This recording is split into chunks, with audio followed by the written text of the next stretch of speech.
야, 이거 어떤 연유로 옥야 중고등학교에서 저를 초청했는지 잘 모르겠습니다. 사실 제가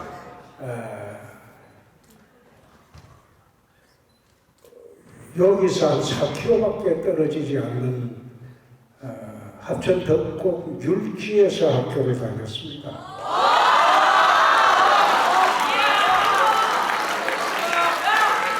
그러니까 경남 창녕 남지 국민학교, 옛날에는 국민학교라고 그랬죠. 국민학교 1학년, 대구 신청국민학교 2학년, 대구 신앙국민학교 3학년, 그 다음에 창녕으로 내려와서 창녕국민학교 4학년, 그리고 5학년, 6학년을 여기에서 4km밖에 떨어지지 않은 합천 덕곡이죠. 우산리 넘어서 그 율지라고 그 조그마한 동네에서 그 당시에는 분교에 다녔죠. 국민학교 분교. 그래서 다니다가 국민학교 졸업한 무렵에 저희 합천 덕곡면에는 중학교가 없었어요. 그래서 전부 옥야 중학교로 갔어요. 그래서 저희들이 이제 졸업할 당시에 국민학교 졸업하고 옥야 중학교에서 입학을 하라고 하더라고요. 그때 이제 국민학교 다닐 때, 저희들 다닐 때는 동네 학력고사가 있었어요. 초등학생들도 국민학교에. 그러니까 학력고사 성적이 제가 참 좋았어요. 그러니까 졸업한 무렵에 옥야중학교가 여기가 아마 사립일 겁니다. 공립 아니죠? 그 재단 하시는 분이 아주 훌륭하신 분이었어요. 지금은 누구신지 내가 잘 기억나는데 아마 박씨죠? 재단 이사장님이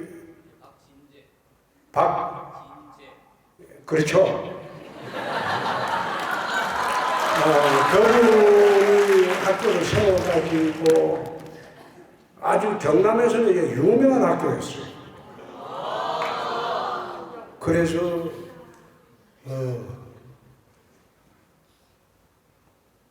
성적이 이제 초등학교 때 그 당시에 도내 학력고사에서 성적이 월등하니까 이제 옥야중학교에서 오라고 하더라고. 그 당시에는 학교 공락금 제도가 있었어요.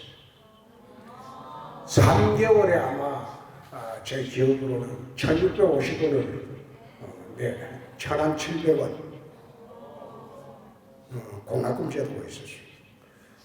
근데 옛날에는 그 공락금이 없어서 중학교 진학을 하는 사람이 참 많았습니다.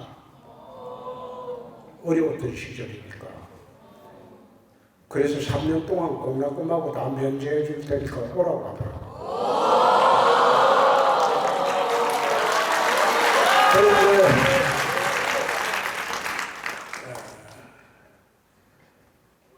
그때는 12살 때인가 3살 때가 갈 거예요. 나 학교를 일찍 들어갔어요. 그래도 대구로 가자.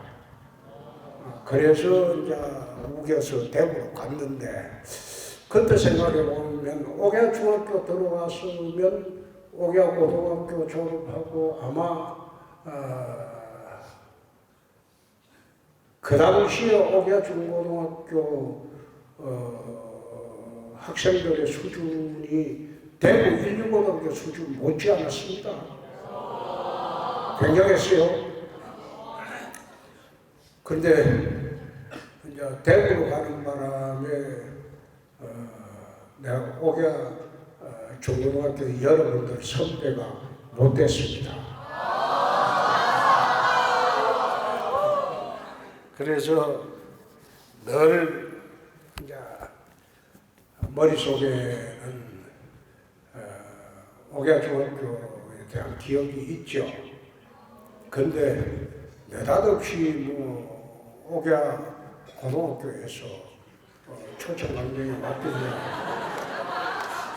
이 학생들이 뭘 알고 초청 강령을 했나 그런 생각을 했어요. 했는데 여러분들이 참 전국의 수재들이 지금 옥야 고등학교에 모여 있다는 말을 내 종종 듣습니다. 그거는 참 경상남도에서도 남해에 가면 그런 학교가 하나 있죠. 옥야고등학교 같은 학교가 남해에도 수재들 모아가지고 공부하는 학교가 있고, 경남지사 할 때도 늘 경남에서 그나마 인재들을 키우는 학교가 동부 쪽에는 옥야 고등학교 있고, 그 다음에 남해 가면 또 해성고등학교가 하나 있을 거예요. 그래서 잘 기억을 하고 있습니다. 내가 오늘 여러분들한테 와서 하고 싶은 이야기는 꿈은 이루어진다. 그 이야기를 하려고 하는 게, 제가 어릴 때 꿈이 참 많았어요. 어릴 때 꿈이 참 많았는데, 우리가 어릴 때는 소위 보릿고개 시대의 마지막 세대입니다. 보릿고개 시대에. 여러분 보릿고개라는 건 잘 모르죠? 그러니까 봄철이 되면 먹을 게 없어요. 그래서 산에 가서 송진, 소나무 껍질, 그러면 풀뿌리 캐오고, 그런 식으로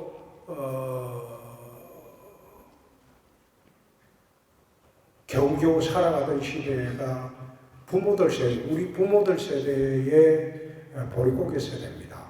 그러니까 제가 1953년 4년 12월에 태어났으니까 보릿고개 세대의 마지막 세대쯤 될 겁니다.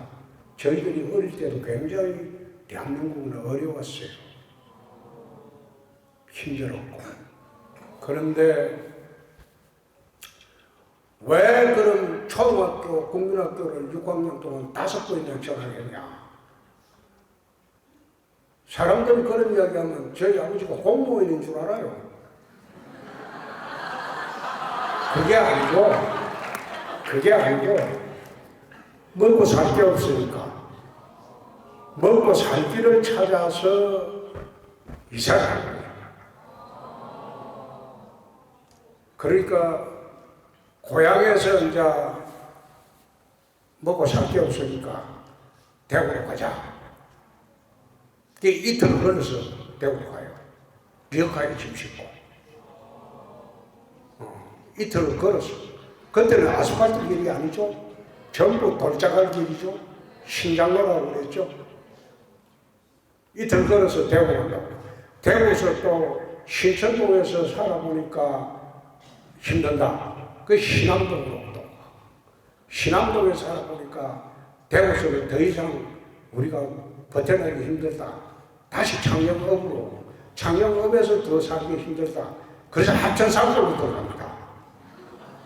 그 산골이라는 게 합천 덕곡 율지가 지금도 그렇지만 합천군에서도 제일 오지가 합천 덕곡 율지입니다.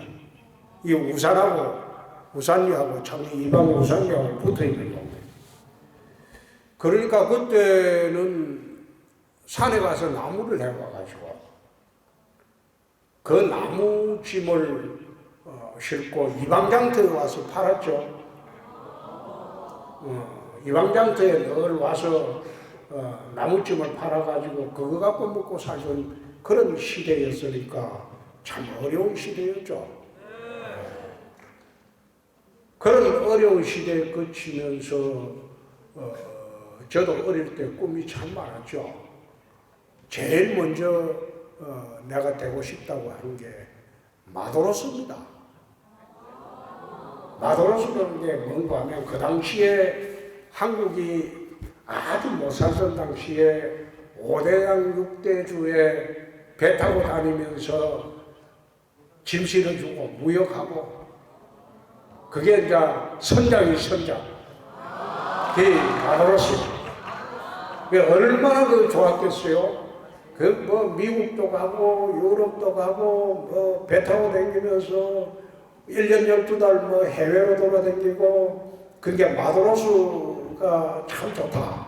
그럼 마도로스를 하려면 어디를 가야 되느냐? 부산에 있는 한국해양대학을 가야 된다. 그 생각으로 이제 마도로스를 하려고 이제 해양대학을 가보려고 그런 생각을 했어요. 그러다가 빨간 마우라라는 영화가 옛날에 나와가지고 그 영화를 보면 파일럿이 그래 또 멋있어요. 전투기 조종사. 그래가지고 이제 공군사관학교 가서 전투기 조종사 해야 되겠다. 그런 것도 이제 한때 고등학교 때 꿉니다. 그걸 꾸다가 보니까 이제 전투기 조종사가 되려면 신체가 퍼펙트해야 돼요. 몸이 이게 퍼펙트. 이 조종사의 적성 신체 검사는 굉장히 위험합니다. 그래서 아무리 봐도 나는 조종사 되기에는 신체가 따라주지는 못한다. 그래서 이제 세 번째 꿈을 바꾸는 게 육군사관학교. 육군사관학교 가서 에라이 육군 대장 한번 해보자. 그래 이제 꿈을 꾸기 시작해요. 그래가지고 이제 시간을 보내다가 가만히 생각하니까 의사가 제일 좋겠더라. 그래서 이제 고등학교 2학년 올라가면서 지금도 그래 하죠. 문과 이과 나누죠. 그래 나 이과로 갔어. 이과로 가서 의과대학 가서 의사 하자. 그때 이제 의사하면 돈도 많이 벌고 존경받고 사회적 존경도 받고 얼마나 좋으냐. 그래 의사하자. 그 경북대학교 의과대학 가려고 이제 지금은 그렇지 않은데 옛날에는 경북대학교 의과대학, 서울대학교 의과대학 다음으로 경북대학교 의과대학이 좋았습니다. 옛날에는 저희들이 대학 들어갈 당시 그때 연대의대나 고대의대나 이런 대학은 안 가려고 한 게 사립대학이에요. 등록금이 비싸니까 안 간다. 이게 서울대학 국립대학 아니면 대구 경북대학 국립대학으로 가는 게 대구 경북에서는 거의 일관된 생각이었어요. 그 경북대학 의과대학 가려고 고등학교 2학년 때 이제 이과로 갔거든. 이과로 가가지고 경북대학 의과대학은 그때는 참 수능이 없고 예비고사 있고 그 다음에 본고사 있고 본고사도 대학 가던 시대이기 때문에 그거는 시험을 두 번 치죠. 두 번 치죠. 그러니까 경북대학교 의과대학이 그때는 굉장히 힘든 입학하기 힘든 그런 데였는데 경대 의대 가려고 이제 전부 공부를 하다가 3학년 여름방학 때쯤 되었는데 저희 아버님이 이제 합천덕고 율지에 저 우산 옆에 동네에서 살았거든요.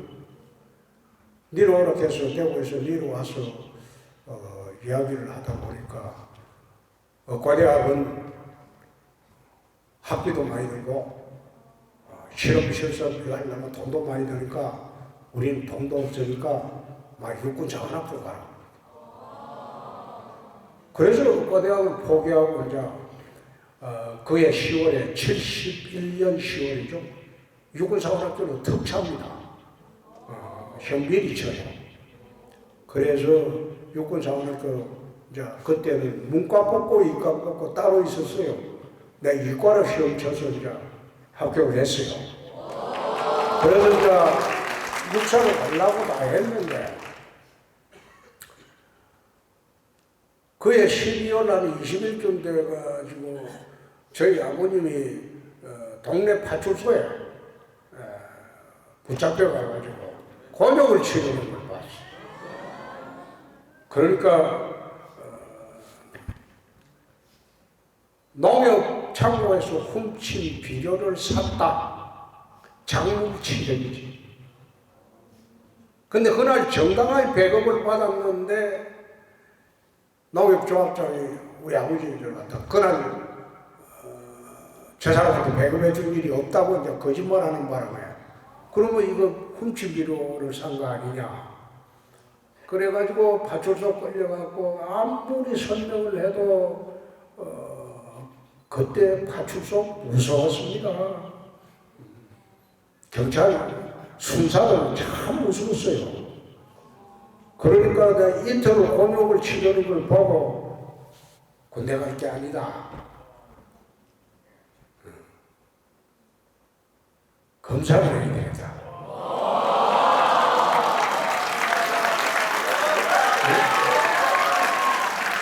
지금 검사들이 이 메가리가 없어요. 지금 검사들이 메가리가 없는데 우리가 검사할 때는 검사가 굉장했습니다. 검사 하나가 대구시를 흔들 수가 있어요. 그 다음에 검사 하나가 대한민국을 흔들 수도 있었어요. 우리 때는 그랬어요. 그래서 이제 그때는 검사가 경찰을 지휘 통제를 했어요. 지휘권이었습니다. 그러니까 경찰에 아버지가 모질게 당하는 걸 보고 에라이 검사를 해야 된다. 이제 꿈을 바꿨어요. 근데 꿈은 바꿨는데 대학 시험이 본고사가 20일밖에 안 남았어요. 그때는 문과에서 이과 가고 이과에서 문과 가기가 제도상 불가능했어요. 이과에서는 미적분 가르쳐 주잖아요. 문과에는 미적분을 안 가르쳐 줘요. 문과 시험에서는 수학 2에 미적분 수학 2가 안 나와요. 아마 지금도 그럴 거예요. 또 문과에서는 국어 2 고문을 가르쳐 줘요. 근데 이과에서는 고문을 안 가르쳐 줘요. 그러니까 본고사에 들어가면 국어 시험에 40% 고문은 빵점 먹을 수밖에 없고, 그러니까 이과에서 문과로 가면 국어에 만약 100점 만점이면 만점을 받아도 60점밖에 안 돼요. 고문이 아예 안 가르쳐 줬으니까. 그러니까 이과에서 문과로 가면 국어 때문에 대학을 갈 수가 없고, 문과에서 이과로 가면 수학 2 미적분 때문에 대학을 갈 수가 없어요. 본고사를 치를 수 없어요. 그런데 20일 전에 이제 이과에서 문과로 바꿔가지고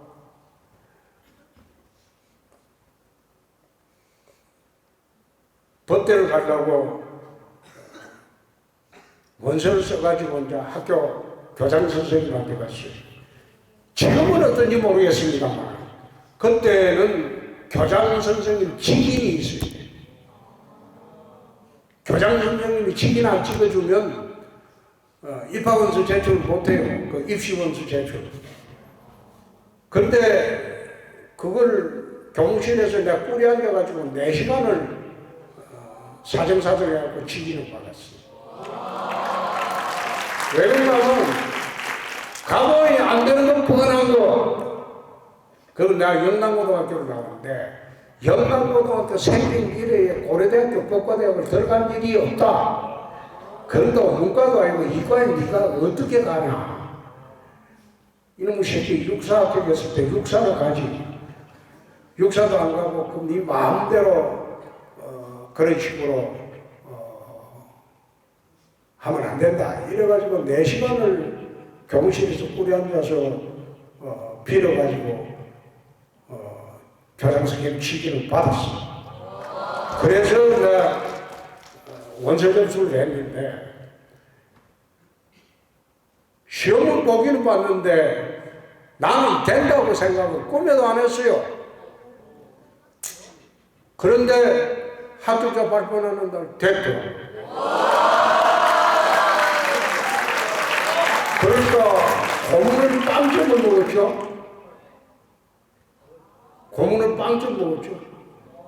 빵점 먹고 그리고 국어가 그때 120점 만점인가. 국어 120, 수학 120, 그 다음에 뭡니까 영어 120, 그 세 과목은 120점이고 나머지는 100점씩이었는데 국어가 그러니까 고문 제출되기 한 50점 정도 됐는데 50점을 깡그리 빵점 먹고 내 대학을 들어간 셈이죠.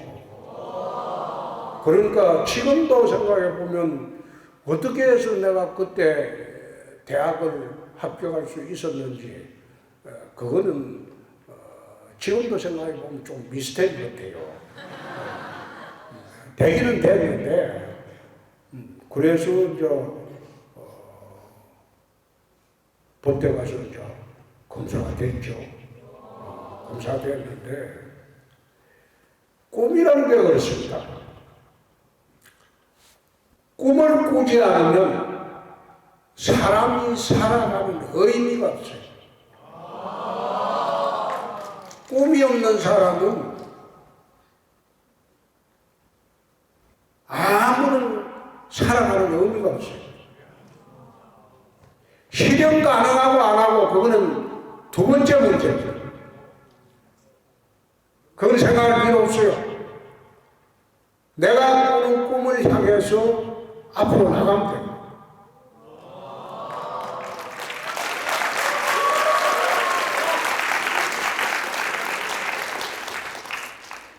그래서 검사가 되어가지고 한 10일 전 했죠. 10일 전 했는데 대한민국을 몇 번 흔들어 봤죠.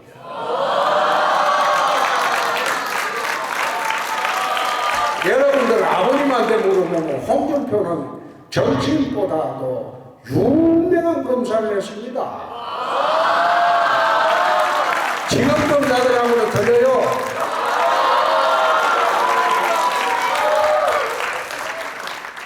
우리가 검사할 때는 겁나는 사람이 없었어요.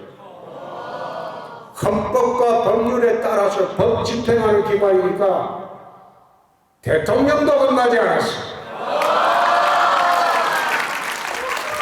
그러니까 지금은 내가 정치한다고 그래 돼 있지만 사실상 내 인생의 최고 전성기는 30대 중반에 대한민국 검사였어.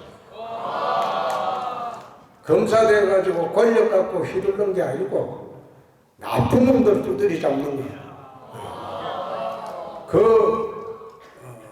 검사를 내가 30대 중반에 대한민국을 뒤흔드는 사건을 3번이나 해봤어. 그래서 나는 인생의 최전성기를 내 30대 중반에 대한민국 검사할 때 그때가 제일 인생의 최전성기였다. 그런 생각을 합니다. 자, 이제 꿈을 한번 가져보라는 우리 옥야고등학교 학생들한테 내가 이야기를 하러 오늘 왔습니다. 그러니까 자 이제 질문 리스트 받아서 이제 쭉 이야기를 할게요. 오늘 기분이 어떠신가요? 여러분들 내 선배 대권에 했던 사람입니다. 그러니까 등강해달라고 요청이 왔을 때 내 주저없이 옥야고등학교를 한번 가보고 싶다. 옥야고등학교의 첫인상은 진짜 이야기 다 했고 공부하기 힘들거나 지칠 때는 솔로몬의 자문에 나오는 말이 있습니다. 이 또한 지나가리로다. 늘 힘들 때 그런 생각을 합니다. 이 또한 지나가리로다. 그게 이제 솔로몬의 자문에 나오는 이야기인데 늘 나는 힘들고 어렵고 답답할 때 그 생각을 해요. 이 또한 지나가리로다. 그런 마음이 편해져요. 맨날 너무 졸립니다. 제가 하는 거라고는 앉아서 공부하는 것밖에 없는데 너무 피곤해요. 시장님 매일 열심히 일하시는데 안 피곤하신가요? 체력 관리는 어떻게 하시나요? 임예령이가 누구야?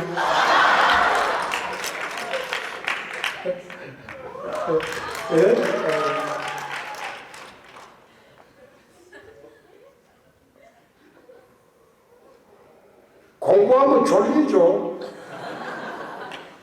근데 공부하기 싫으면 졸려요.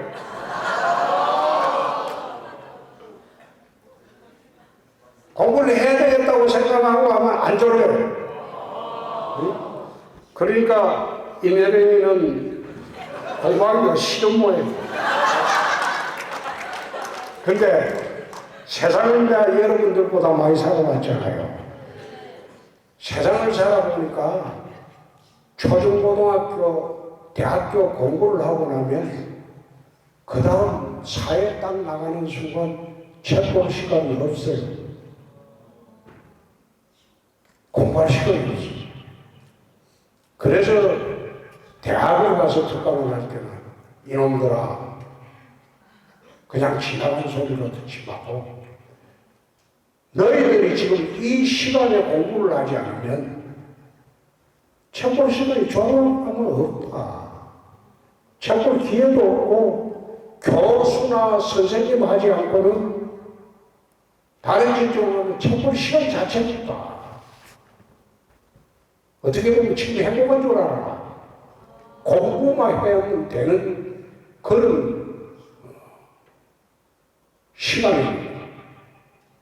그래서 하여튼 이별행위는 피곤해도 책 열심히 읽어야 돼. 체력 관리 어떻게 하느냐? 나는 주말에는 일 안 합니다. 주말에는 무조건 등산을 하거나 산책을 하거나 그리고 골프를 치러 가거나 딱 주말에는 어떤 이유를 막론하고도 운동을 합니다. 주말에 일하고 그러는 거는 참 어리석은. 그래서 주말에는 정치하는 사람들 주말에 열심히 행사 다니고 하죠. 나는 주말에 행사는 절대 안 다닙니다. 불러도 안 갑니다. 주말에는 4시간이다. 영화를 보든지 취미생활을 하든지 낚시를 가든지 주말은 4시간이다.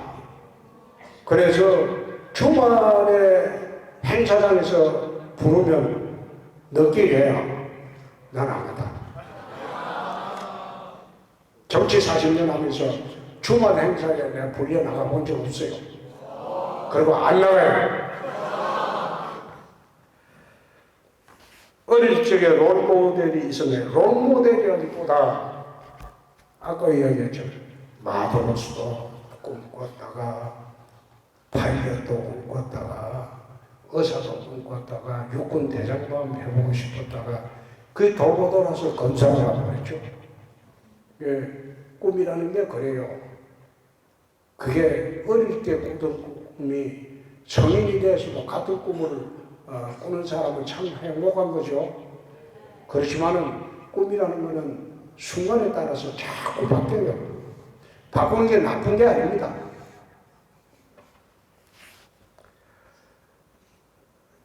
제가 하고 싶은 분야는 정치 분야인데 대학을 나와서 어떻게 시작해야 되는지 궁금합니다. 시장님은 정치를 어떻게 시작하게 되었어요? 저는 사실 정치한다고 생각해 본 일이 없습니다. 검사를 평생 직종으로 알고 검사를 평생 직종으로 알고 사람인데 93년도에 슬로터 머신 사건이라고 한국형 마피아 대부 같은 사람을 한번 잡은 일이 있어요. 모래시계 드라마에 나오는데 여러분들은 못 봤을 거야. 모래시계라는 드라마가 SBS 드라마가 있었어요. 근데 거기 이제 그 사건을 모델로 해서 드라마를 만들었는데 그 사람을 잡고 그 사람 뒤를 봐주던 정치계 그 다음에 정보계 안기부죠. 그 다음에 검찰 내부 경찰 그 뒤 세력 배경이 되던 권력자들 다 잡아들이면서 검찰 내부에 우리 대선배들을 잡아버렸어요. 그러니까 검사를 뇌물로 잡아온 게 해방 이후에 그때가 처음입니다. 해방 이후에 그때는 검사가 그런 사건에 연루되면 쉬쉬하고 그냥 사표받고 몰래 묵살하듯이 해. 근데 나는 그거를 발표해서 잡아버렸어. 근데 잡아오니까 검찰에 이제 선배들이 다 들고 이러면 기관이 무너졌다.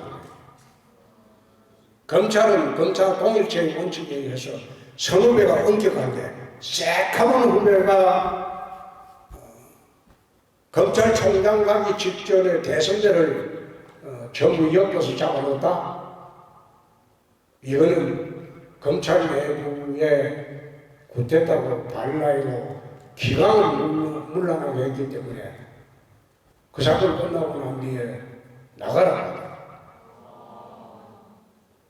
그래서 내가 잘못한 게 뭐냐? 못 나가겠다. 그 1년 반을 버티다가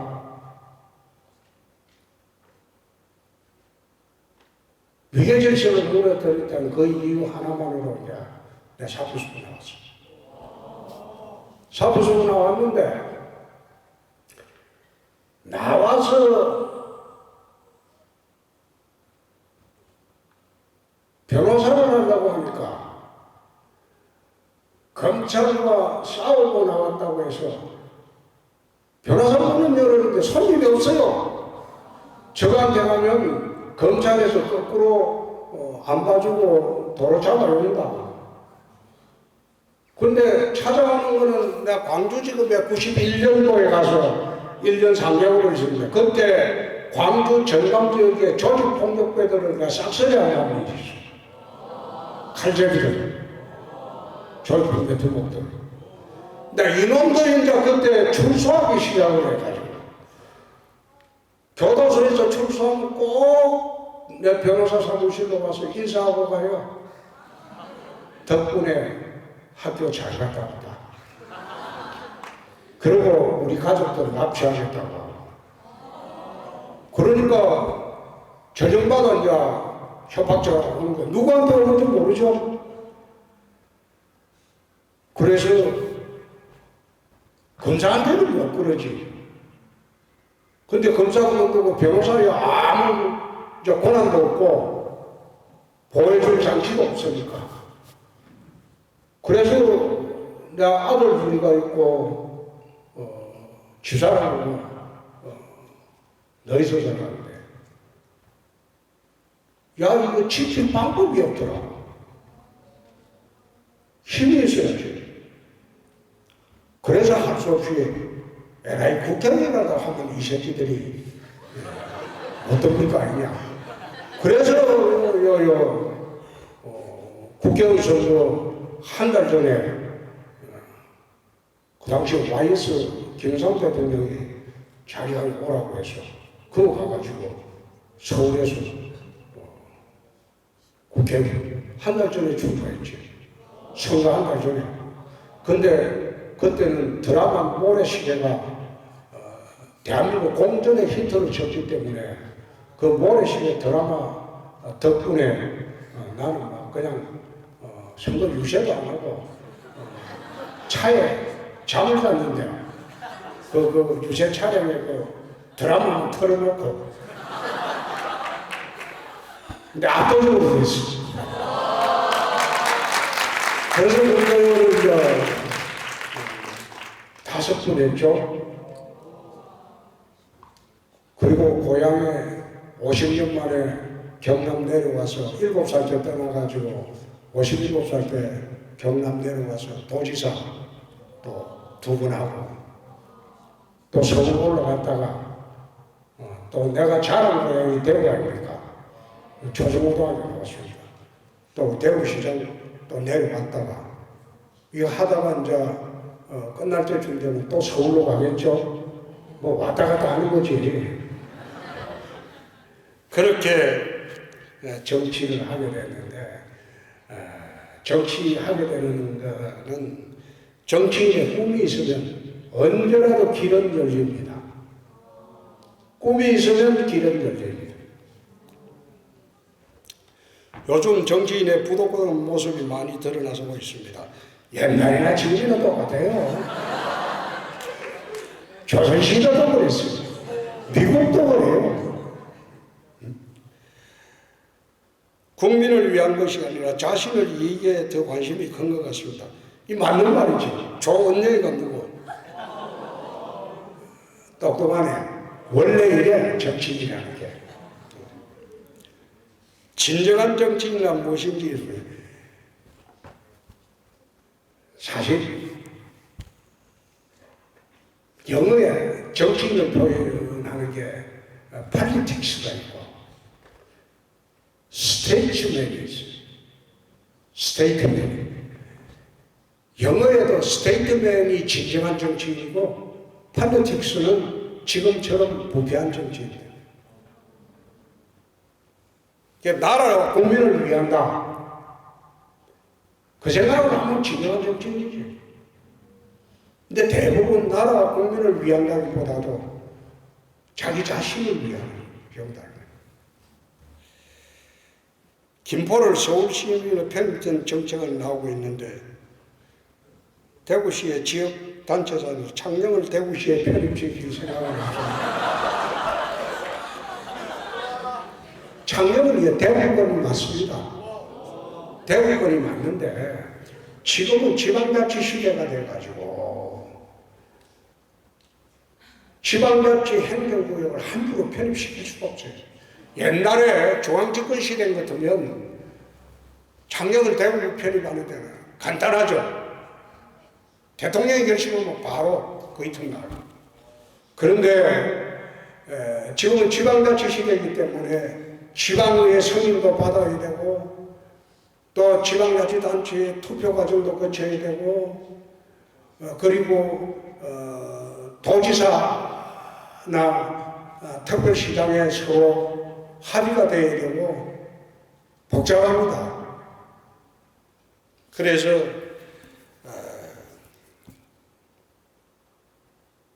김포를 서울시에 편입시키는 것은 힘들 겁니다. 이 선거 때문에 그러는 거니까. 선거 때문에 그러는 건데, 글쎄, 그 나중에 후유증이 더 크지 않나, 난 그래 봅니다. 요즘 시장님의 가장 큰 고민거리가 무엇입니까? 골프를 치러 가는데 요즘 공이 잘 안 맞아요.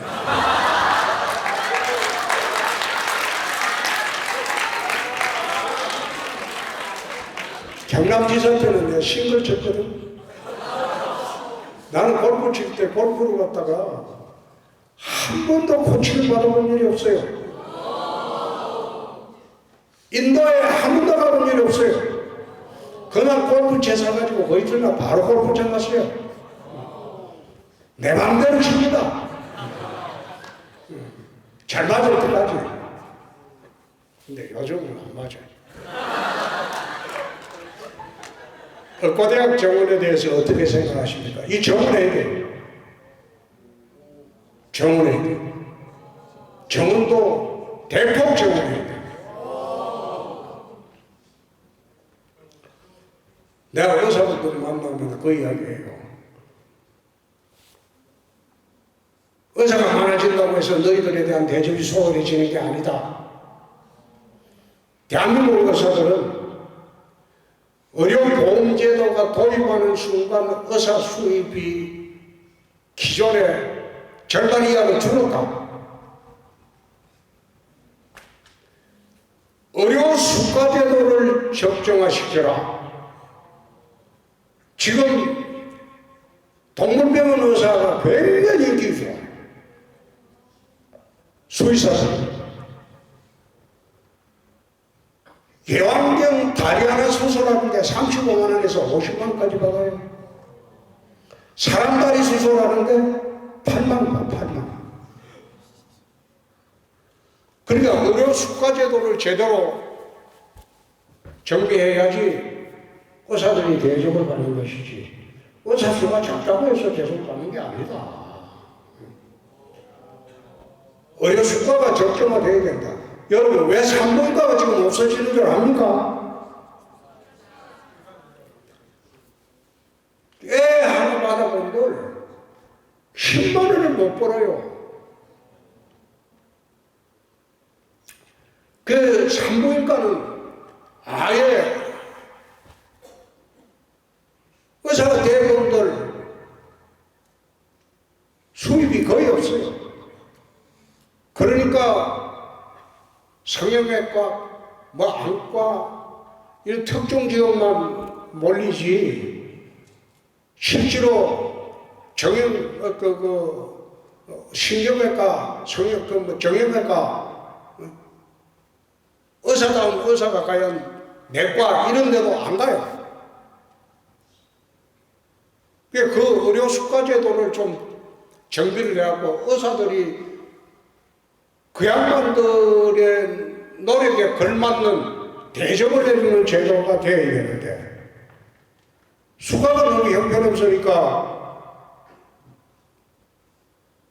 문제가 커지는 거죠. 그래서 의사 정원의 문제가 아니고 의료수가의 문제다. 정부하고 그걸 협상을 해라. 그런 이야기를 합니다. 옛날에는 개천에서 용난다는 말이 있는데 요즘은 거의 서울권만 좋아지고 있다. 이 말이 사실이죠. 사실이고 저희들 때만 하더라도 지방에서 출신들이 서울 출신보다도 훨씬 머리도 좋고 그리고 성적도 좋았습니다. 지방에서 올라가는 학생들이 서울에 있는 학생들보다도 훨씬 노력도 돼요. 그래서 지방 출신들이 저희들 때만 해도 굉장히 돋보였어요. 근데 지금은 서울 출신들 사이에 거의 인서울하는 게 꿈이다 그럴 정도로 대한민국이 흐르고 있는 것은 참으로 유감입니다. 그래서 국토 균형 발전이 돼야 되고 지방화 시대가 돼야 되는데 지금 그 시대를 만들기 위해서 윤석열 대통령하고 시도지사들이 협의해서 잘 끌어가고 있습니다. 형교육제도의 문제점은 무엇이라고 생각합니까? 나는 경쟁이 없어지는 교육은 그건 좀 그렇다. 치열한 경쟁이 있어야 돼요. 하향 평준화가 되는 시대에는 그건 전 국민을 바보로 만드는 시대가 됩니다. 상향 평준화를 할 수 있는 방안을 만들어야지 하향 평준화를 하는 그런 교육 방식은 나는 이거는 전 국민을 갖다가 바보로 만드는 교육이라고 생각합니다. 그래서 어떤 식으로든 여러분들이 스트레스에서 참 벗어나기가 힘들겠지만 그걸 극복해야만이 꿈을 이룰 수 있습니다.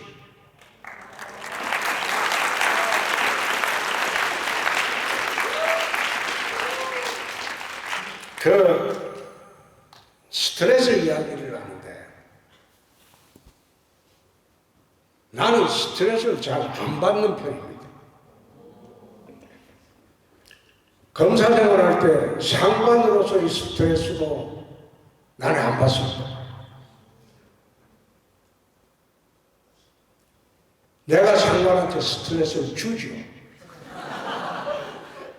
나는 스트레스 안 받아요. 지가 뭐라 하든 말든 내 아니 내하고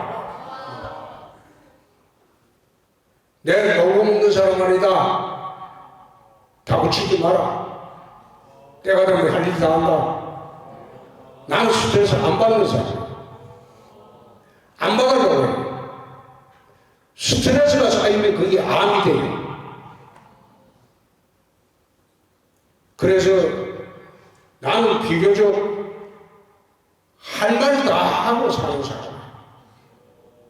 가슴에 맺힌 말을 품고 살지 않아요. 품고 살면 가슴에 엉어리가 생겨요.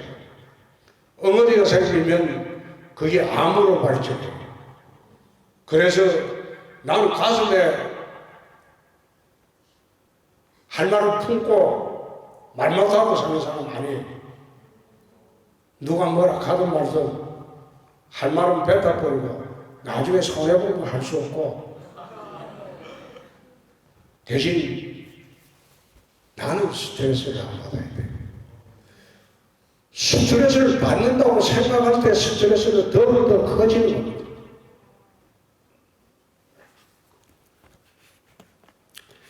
검사생활 하시면서 다양한 범죄들 중에서 학창시절에 학폭에 경을 있는 범죄들이 있었는지 사실 지금 학폭하는데 제가 중고등학교 다니는 학교는 소위 대구에서 깡패학교였어요. 학폭이 아니라 한 달에 한 번씩 칼부림 사건이 학교에서 있어요.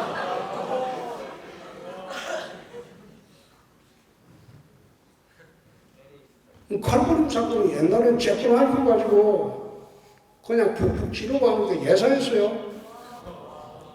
지금 학폭은 이거 어떤 식으로 학폭이라고 하는지 내가 TV를 통해서 보긴 하는데 우리가 중고등학교 다니는 시절에 학폭하고는 비교가 안 돼요. 그때는 학폭이 대단했어요. 그냥 학교 가면 서열이 딱 정해져 가지고 제 앞에는 제가 왕초니까 뭐 시키면 다 해주고 그리고 칼부림 하는 것도 예사였고 아주 험한 시대였어요. 지금의 학폭의 의미는 우리가 보기는 하는데 참 우리가 다니는 시절보다는 비교가 안 되게 덜하다. 그런 생각을 합니다. 근데 학교 때 못되게 군 놈들이 졸업하고 사회 나가서 내가 잘 되는 놈을 본 일이 없어요.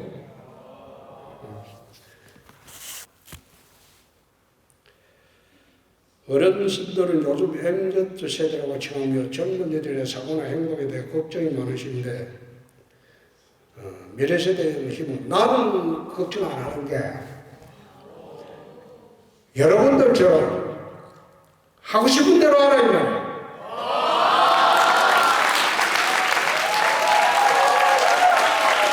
생각의 틀을 이렇게 가두면 안 돼요. 기존의 성인들 생각에 자기 아들, 딸들 생각을 가두면 안 돼요. 하고 싶은 거 해라.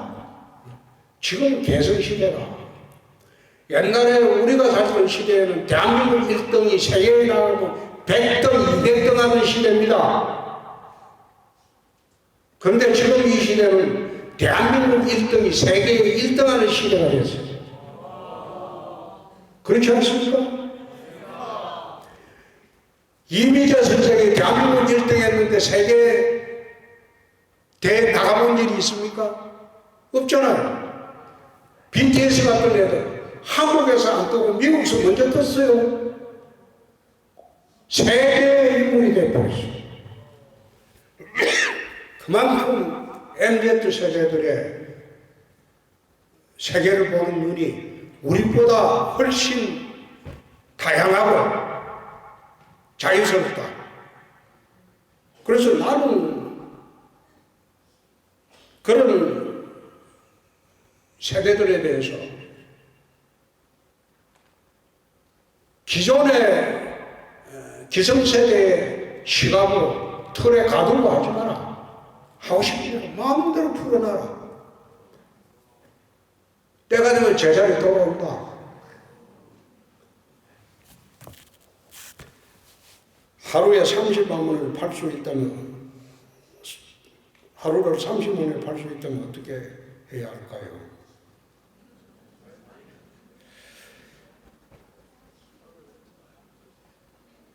당신의 시간이, 우리의 시간이 어떤 가치를 가지는지에 대한 시간을 줘가지고, 이 상당히 철학적인 문제라서 권성이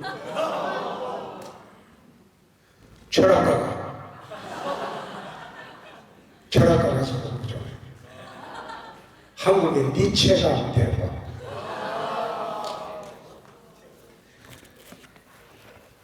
삶을 살아가는데 가장 중요한 것은 뭐라고 생각하시나요? 늘 이런 생각을 하는데 내가 이 세상에서 온 의미가 뭐냐? 내가 이 세상에 온 의미가 뭐냐? 그럼 이 세상을 위해서 내가 뭔가 의미 있게 살고 가야 되지 않느냐? 여러분 한번 곰곰이 생각해봐요. 내가 이 세상에 온 의미가 무엇인가? 그럼 의미 있는 사람이 되고 가야 돼.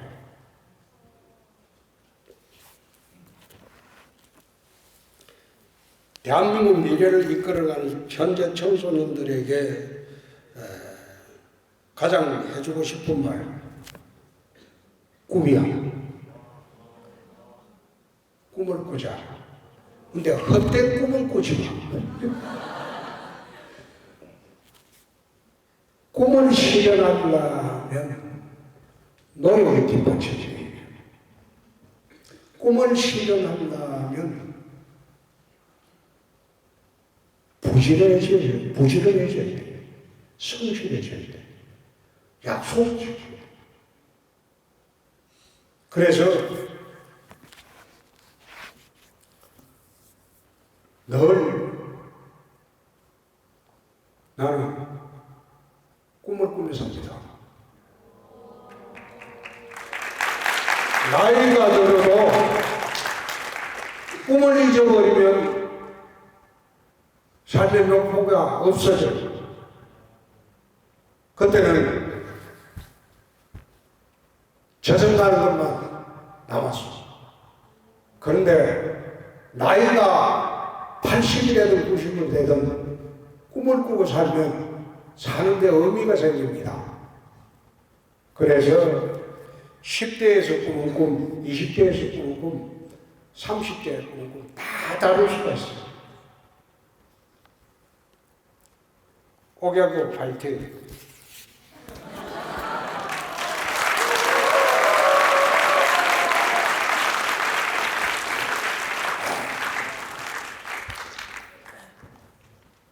여러분들이 아마 옥야 고등학교에 타지에서 온 분들도 계시죠? 이 학교가 여러분들이 졸업하고 나면 아주 기억에 남을 겁니다. 기억에 남고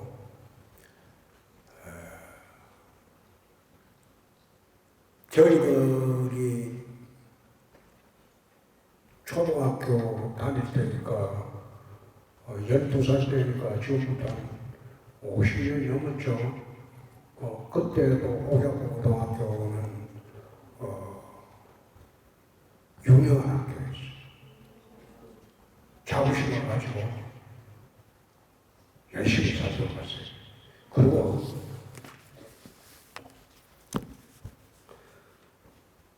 공부만 하라는 게 아니고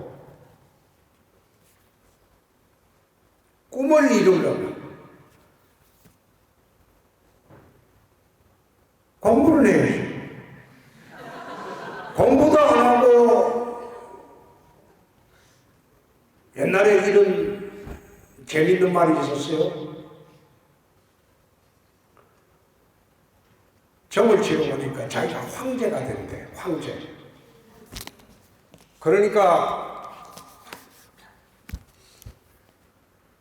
그만 믿고 그때 세월을 보내. 황제 됐다. 황제 꿈만 꾸고 그 죽을 때가 돼가지고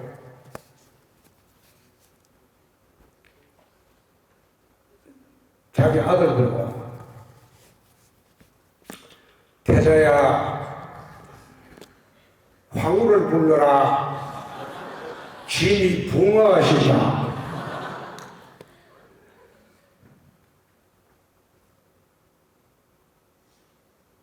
꿈이라는 게 그렇습니다.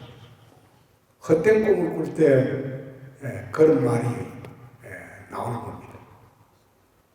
열심히 공부하시고 모두 지금 꾸는 꿈이 다 이루어질 수 있도록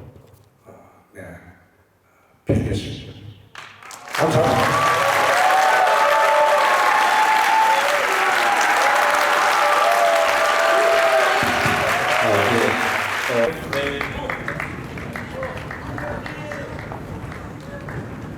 자, 사진 찍을 때 계속 박수 치시고요. 선생님도 이쪽으로 같이 서주시면 될 것 같고요.